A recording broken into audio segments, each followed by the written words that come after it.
Yeah, peace family. So we're back with it once again. Joined once again with Kofi the Visualizer. What's good, fam?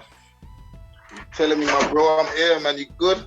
Sorry Yeah, about the noise in the background, man. I was just getting something out of the kitchen, man. yeah. You sound like you're rustling up that good stuff. Yeah, man. You know how we do.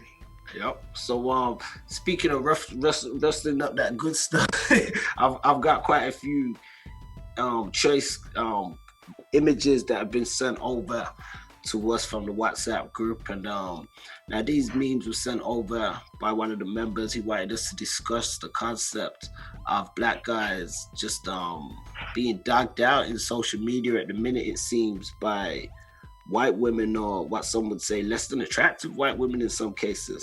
So we've got one of these clips here that says, from somebody, Trinity Riley, it says, only black guys hit on me. Am I really that ugly? Which, we can get to in a second. And then we have another clip which was taken from a viral video of a white woman who had found her boyfriend allegedly cheating and posted something on her TikTok, which sparked an uproar of comments into social media via Facebook groups, Black Men Who Love White Women. We see a comment from somebody called Ashley Winslow saying, I only joined to see how desperate you black men is. Us white women only want you for you big black dicks. We still think you're a worthless piece of funk. Most of us only want your sperm to make beautiful babies with beautiful skin. Little secret, y'all will always be beneath any white man. So harsh words, from Ashley Winslow. So we want to get into these clips because using both of them, I think they're so contrast in a sense where one is somebody, showing their lack of self-esteem or sort of value within themselves, saying, "I'm not really that ugly." Now we don't know if this is a spoof or if they mean it, because she could find herself super attractive, but her saying only black guys hit on me, that's saying black guys are either, she sees them at the bottom, but also was like easily accessible. There was recently another tweet that went viral a few months back, and it was a Snapchat group that leaked, and was apparently some girls, and they was talking about how they only hit black guys up for certain things because they're so easy, and they got low self-esteem and no respect for themselves. A white man wouldn't come running when they ask for sex or this and that, and things of that nature. So then we see this other clip out here where it says that people use black guys for sex, which this is one thing I've explored on this in past episodes, because I always say a lot of the times when we look at some of these mixed relationships and stuff, or even people that involve themselves with somebody of a group. Now, seldomly, sometimes when I hear people talk about, how much they love the person and stuff, but usually it's for cultural things that sometimes they like it sounds strange, but sometimes, you see somebody, they go for black guys, you can kind of tell a girl from a different group who go for black guys, because sometimes they go in an extra way to do sometimes black things, or, they may act out a certain way, which I don't particularly find like me being that attractive or anything, because I always feel as though even if I'm going to be with somebody from another group or anything, I want them to be themselves, not to be trying to be what I am or anything, to try and, because if they can do that for me, they can do that for anybody. And a lot of times it shows you where's their loyalty? Do they really have loyalty? Looking at this clip on the left that says, we just want you black guys for your sperm and stuff. Now that's something I think super important, because a lot of people don't know, just even the values of semen retention and just and even just the nutritional value, as funny as it sounds, of stuff that's in your body and that you're giving away to some of these women when you be, giving them that sperm, so to speak. Especially people that are from a different genetic background, because oftentimes there's things that you have in your genome and your system and stuff that they don't have. So you kind of helping fill them, but is there much that you're getting out the deal? But what do you think of these clips, or these pictures, I should say? That's super dope that you said that, to be fair. What you said about the genome and stuff like that. But I mean, man, the picture that's on the right of the screen, she's killing it, man. But I feel like that opinion more applies in the States. Like the opinion on both of those themes. I mean, there's some other parts about, you know, wanting our sperm to make black baby, like to make beautiful babies and stuff like that. I think that applies here because I've heard that years ago. I was on the bus. I was only like 14 or something, and I heard two white girls at the back of the bus talking about they want to, you know, mixed race baby because mixed race babies are this and that, and it made me feel like so. It's not that you actually want a black man. You just want a mixed race baby. Like, do you know what I mean? Yeah, you know. So that made me kind of be a bit raw, a bit, you know. I mean, standoffish of white girls, to be fair, for a long while. Yeah. That did. I mean, you make a good point because I think one of the things that definitely gets missed out a lot is the concept of, you know, sexualization. Now we live in a society now that professes equal opportunities and you know, body positivity and empowerment and sort of stuff. And in one aspect, you know, men can often be slammed for objectifying women.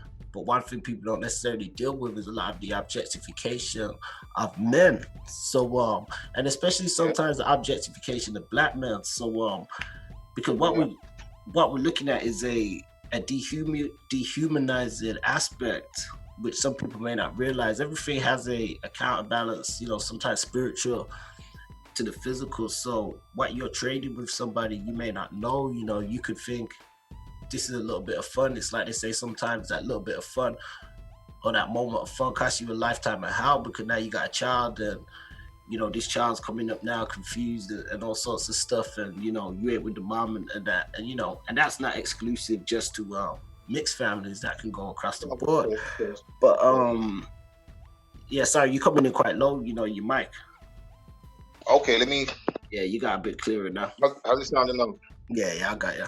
Yeah, so the thing is, you know, we see this mindset across the world. The interesting thing is we do know the clip on the left was taken from somebody in America. But as you said, there is that mindset here too. I've come across people that have said similar things. I've been with women in the past of other races in different capacities of where it's, I don't want to say it's never really sat right with me in the aspect of any woman that I'm with, regardless, I'm one of those people I'm going to really want to know what did they really dig about me. You know, as corny as it sounds, you know, we're celebrating the new Coming to America movie for the cultural piece that it was. And if we take the story of Hakeem, and we go back even to the original, that was Hakeem. You know, Hakeem wanted to meet a woman who could stimulate his intellect as well as his loins. You know, somebody not that was just kind of do what he wanted because he wanted it. You know, I'd have been with some women where I haven't been with them in a relationship as such. You know, I don't talk too much of my BI, but I'd have kicked it around them or whatever. But I'd have seen they're willing to like do anything for me for nothing, but based off what? And I'm one of those people like, well, you know, you just go like what somebody like or do it, because if you do that just off the bat like that, how real could it be? Or you could do that for anybody. And when you want something like real, you want it to be tangible. You want it to be something that could be firm, that you can hold a true identity to, not for it to be illusionary or kind of like a ghost or a Faust. So but I know we deal with different types of people and entities and that down here. That's a different kind of thing. But my whole thing is, you know, you made a good point, because like I said, we can look at it from a dehumanization aspect, which is where I see it in a lot of ways, and a fetishization aspect.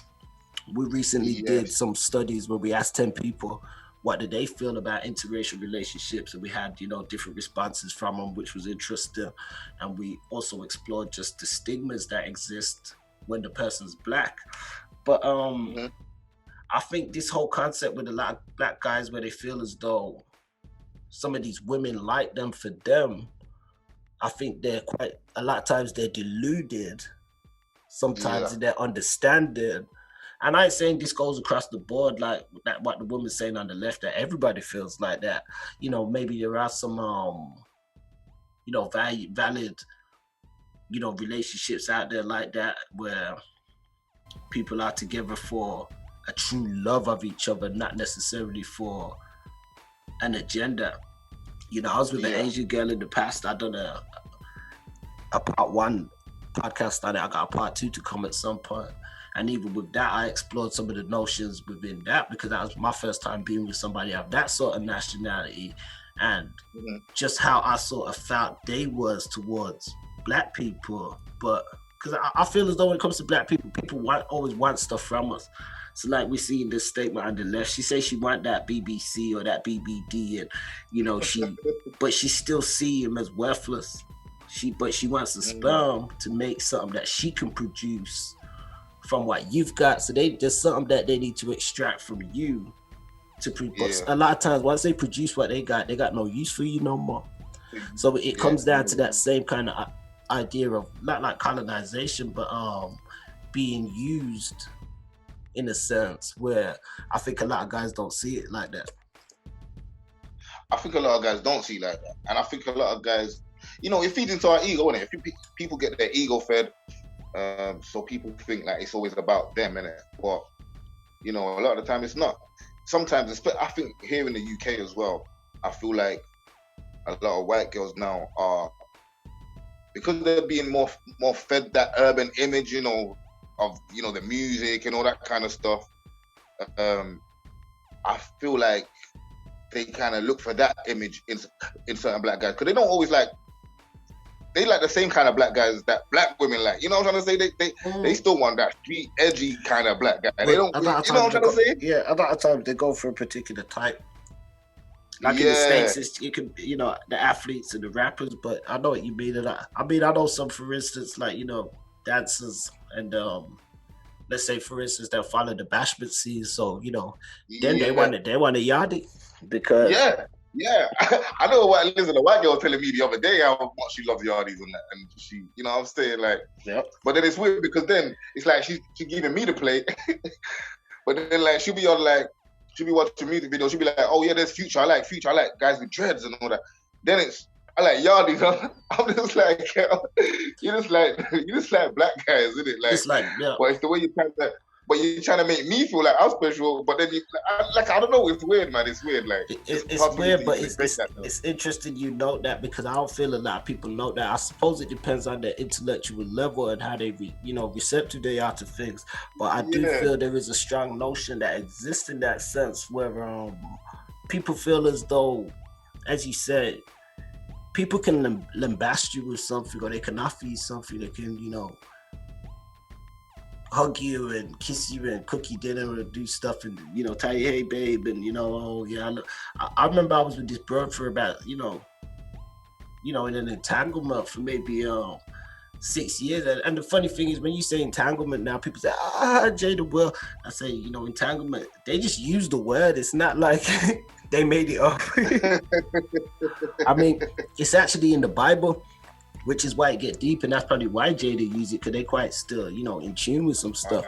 But nonetheless, the Bible speak on entanglements and stuff like that, because these are things that happen in real life, and at the same time, I digress within this. And soul ties and shit. And soul ties and all that stuff. And within this, even within the dynamics of this situation, it was like, I would always question that.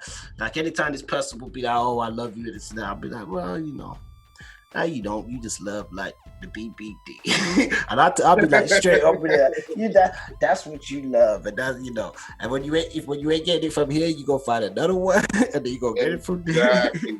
So and it will be another Black person for that fact sometimes. And I mean, what's interesting, I was talking to a friend of mine the other day. She's Muslim, and she had been in a past relationship with a Muslim, and it didn't work out too well, and she had been in a relationship with a Black, and that didn't work out either. But she was saying she would never go back with another Muslim guy. She, Muslim have the same culture, but she would never. She said she would, she wouldn't be with another Asian guy, Muslim guy.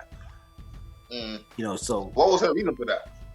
Well, she claims, just from her experiences and what they're like. So it's like, what I find interesting is, so okay, so it could be, you can see she likes Black guys, but then she say she wants a Black guy, but he would then have to either convert to her lifestyle or her kind of way of thinking, in a sense. So it's like, I feel as though with a lot of these women, like those ones spoke about on Snapchat earlier, there's things that they know men from their own groups wouldn't put up with. Now, I'm not advocating domestic violence. I'm not advocating, beating women and being hostile in certain ways, but we do know some of these cultures have high rates and numbers in these things. And some reported, some not reported, but I ain't even gonna get into all of that.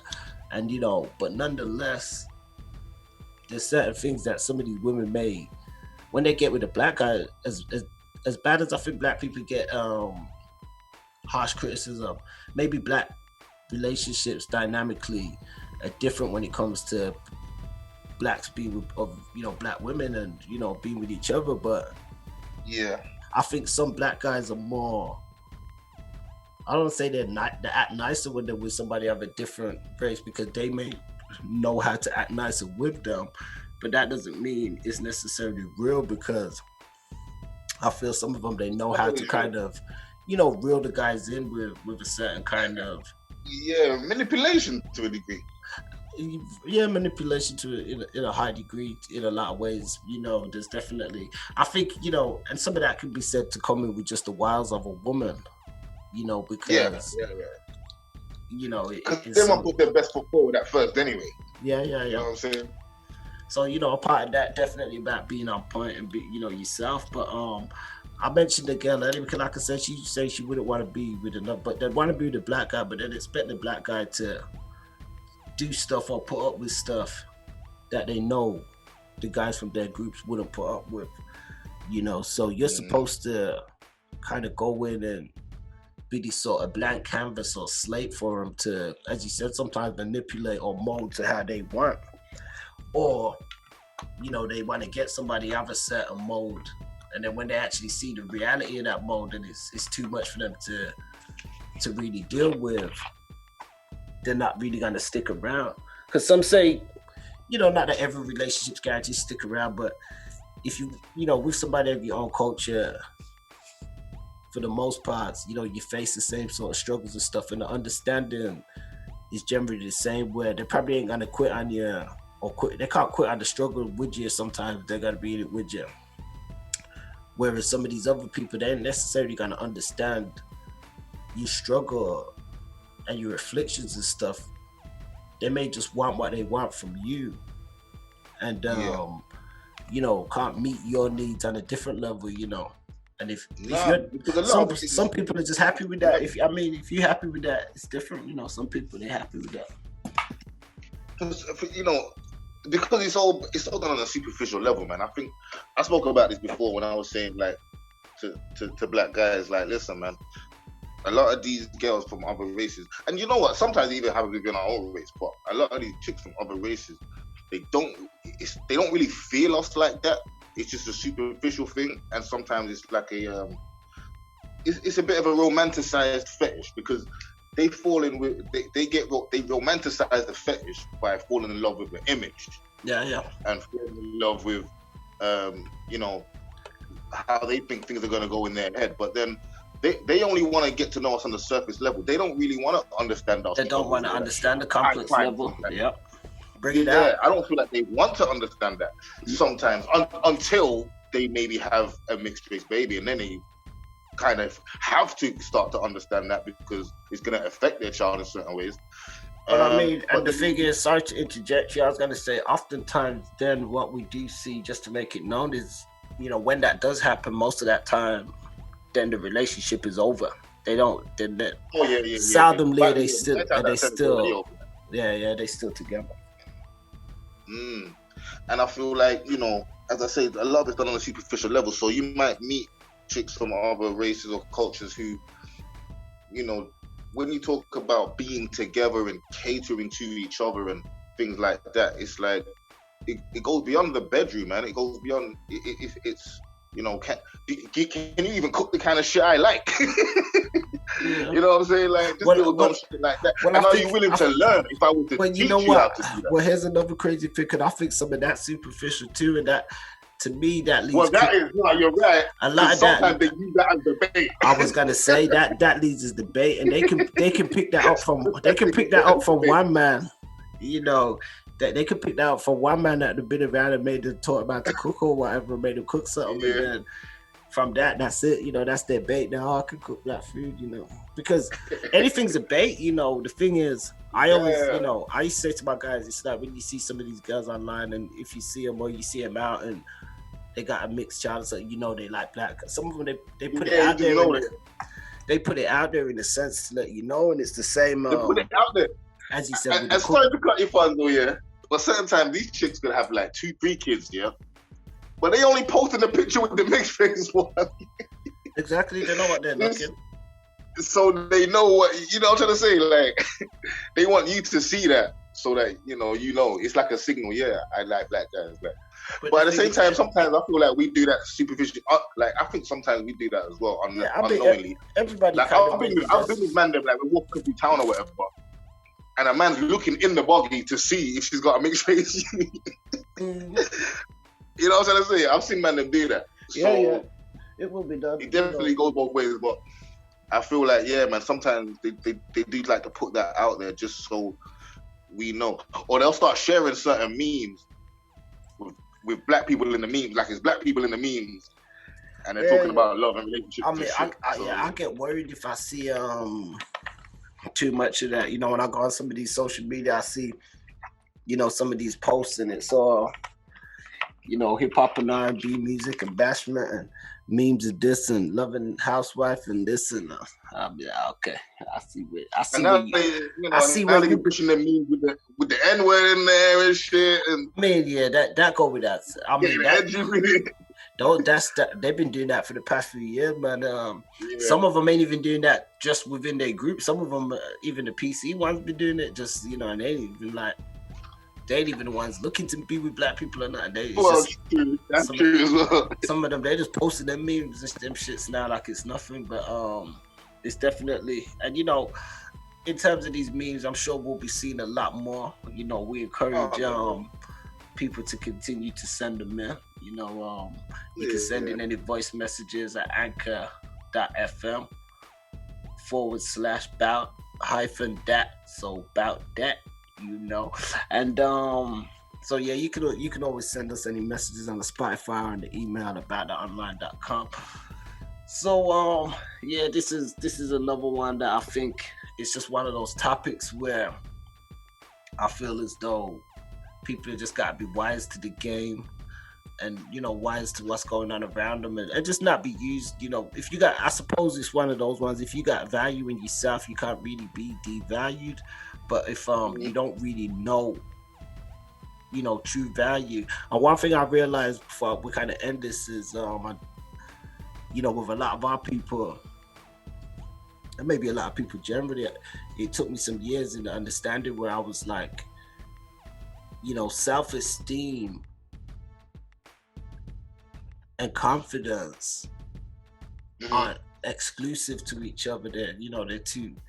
They're two different things, you know what I mean? So and one of the things with a lot of our people, I'd say, is we can be very confident and still have low self-esteem. So people can prey on your confidence and prey on certain other aspects of your characterization and nature. And some of them, they know just for the mere fact, just like this heifer on the right, they know for the mere fact that you mess with them, you got low self-esteem. You have to have low self-esteem for that. You have to have. And then, all right, then you know what? Yeah, before we even end this, let's even talk about it. Like, not even necessarily just her, because let's say there was her, but with a prettier face, that kind of size and whatever. Like, now let's keep it real. Like, white guys don't really fuck with fat chicks like that. To keep it 100. Not as such. Everybody got their preference, and I think that's why they were saying. I think that's why she's saying on this thing, only black guys hit on me, because it's like I got a white friend, bless him, but not that when we talk I have to necessarily mention to him that he white, but he always got mentioned to me that not even that I'm black, but he cool with black. So that too, and how he's really black and this, that, so we shoot the breeze on that stuff come up a lot, but he always makes the joke because his missus is quite chubby, and he always says like, oh, he always says like, he always finds ways to reference himself to say, I'm like a black man, or I'm like a Jamaican because of this or because of that. And then now you got this chubby, and like, oh, you know, I'm like, because I got, you know, I'm like a Jamaican. Yeah, you know that. Okay. Don't make me laugh. Yeah, so you know, it's just crazy, man. But I touched on this on one of my things where, you know, I feel as though, you know, it's kind of twofold, because in one aspect, you know, I'd say the black male probably the most ostracized and marginalized person on the planet. So for the most part, derived and starved of you know, comfort, and in some aspects even love in some ways. So some people sometimes either look for it or find it in strange places. Ultimately, you gotta find that love within yourself first, and with the most. That would be a strange place. Yeah, I'd say you gotta find love with God, not the devil. But that's a different. That's a gem. That's a gem. I mean, and I only say that to say you gotta find it within yourself, man, because you gotta you know, it ain't about looking for these external sources of validation, because somebody can give you that validation for your confidence, but what they could be taking away from you, you know, spiritually or in a different sense. Because one thing that I've mentioned and I've seen it is guys, you know, you can have a broad, it don't matter what color she is, where she's from, like she could, you know, visually, you might even look at her and think she ain't even that attractive. And but you still mess around with her because she's easy. You can get a little something from her, and you could end up souping up her whole. You can live in her crib or some shit. Yeah, you could end up souping up her whole game and her confidence. Where by the end of it, she thinks she's swinging on you. You know, she quote unquote thinks she step her game up and thinks she's trying to flex on you. She's trying to flex on you. Yeah, you know, so you can put. Especially you know, the guy's always gonna be pumping into the girl, regardless, you know, unless you're a weirdo. And the thing is, it's like so they always extracting and getting something from you. So even your game, your energy, some of them, you know, you're flagrant and you're hot and you got certain things. And they, you know, they look at Kim K and Kanye, you know. No coincidence. They say the boy going crazy. They say you're going crazy, but they're gonna clown him and all that now and that. You know what I mean? Yeah. They put that hex on him, man. Yeah, man. And she been trying to take people's source, man. That's what she do, man. Like, get around people. But that's what she known for. I see the interview with Dick Cannon,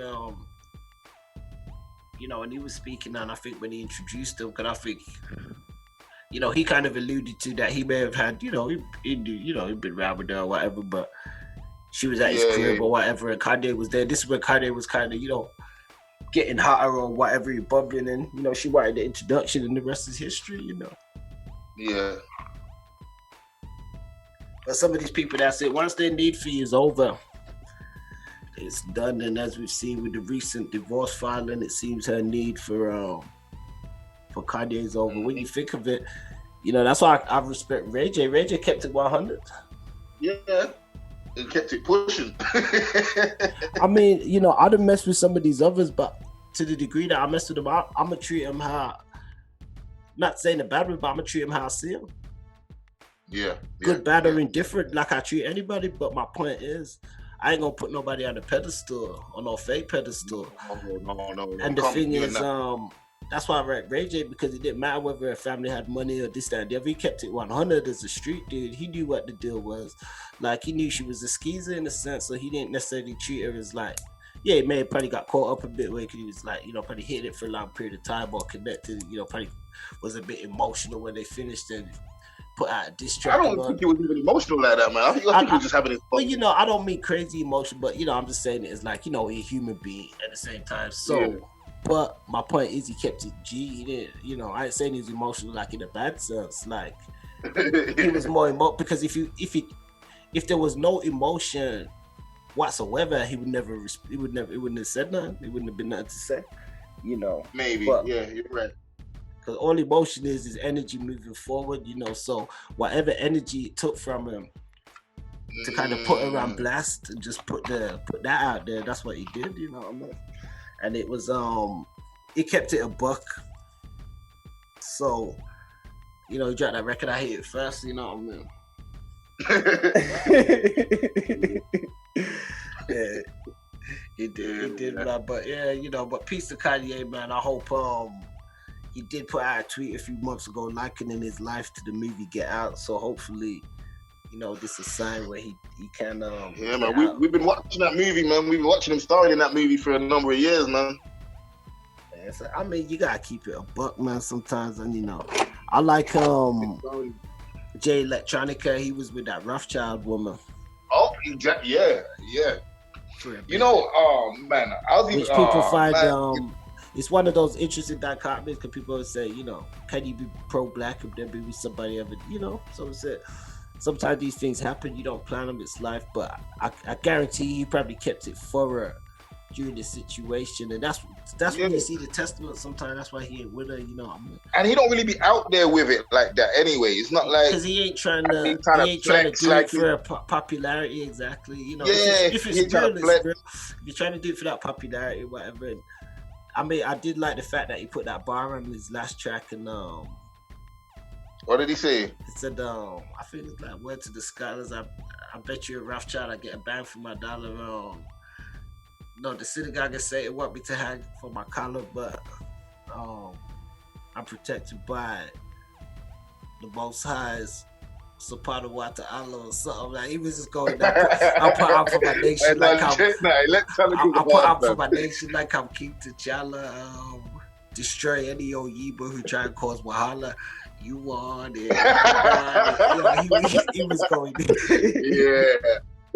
yeah. But I think just from he started with I bet you a Rothschild to get back from how he put that line, it was slick because you would have to know that he was banging the Rothschild, you know. And, so you know, who knows how that relationship went out. I've actually got something I'm gonna cover soon on the online channel, which is gonna be just looking at when Tupac wrote his letter to Madonna to kind of break it off, and you know. But there was some points in there where he sort of explained as, you know, as enjoying kind of kicking or whatever, but, you know, how serious could this kind of be? And as, you know, as a black man, there was some stuff in there he was kind of saying where, you know, certain things was different. So I want to cover that story too, you get me? Okay, yeah, that's interesting, man, because I've actually broke something up with somebody in that kind of way, explaining those kind of things before too, man. So I like that. I'd like to hear about that because I knew they had a little thing, but I didn't know how deep it was. I thought, you know, so I've never really, I'd like to hear that one still, man. Yeah, I think, you know, to my understanding of the situation, she probably summons for him and, you know, they were hooking up or whatever, but now I might be biased saying this, but, you know, when I was stopped by the white police and when I've spoken to certain white people in different capacities, they often mention implicit bias and they mention, you know, having a bias. So it's not something that's exclusive to them. Anybody can have a bias in it, you know, because they use it in the aspect, oh, it could just be my biases, you know, it's not my fault, it's nothing personal.